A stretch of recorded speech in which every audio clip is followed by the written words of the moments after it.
This is the Seawater Immersion Resistance Test. Seawater is universally known to be the corrosive agent most feared by those who have iron or steel.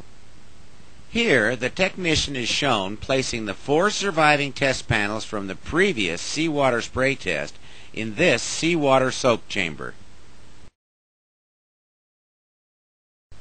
After remaining under the seawater for the required 336 hours, or approximately 2 weeks, the test panels are then removed and individually analyzed.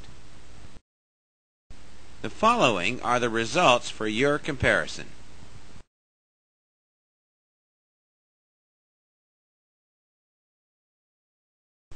On panel number 2, Rust Bullet, rust has formed in the scribe lines as expected.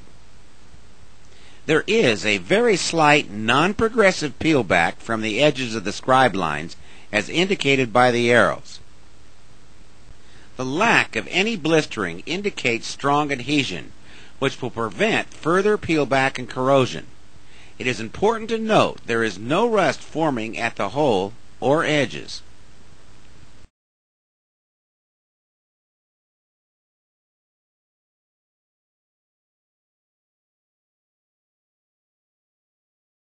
Panel number 5, Rust-Oleum cold galvanizing compound, has performed reasonably well.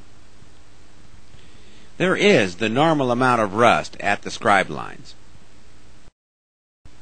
But notice the rust at the edges and especially at the bottom of this panel.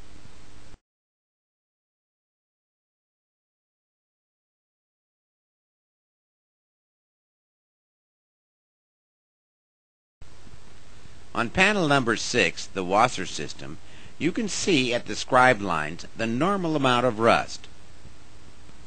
But there seems to be more than the normal amount of blistering and undercutting.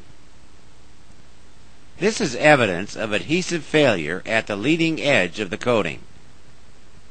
At the hole and edges, you can see peel back of a similar type as in the scribe lines. This panel is considered a failure.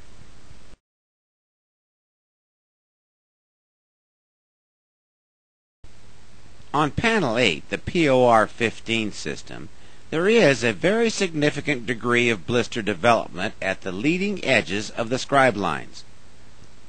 This type of coating failure is progressive and can be expected to get worse over the course of time.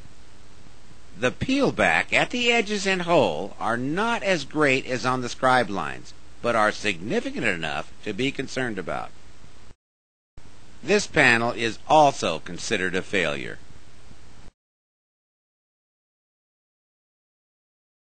Next, the Tabor abrasion test.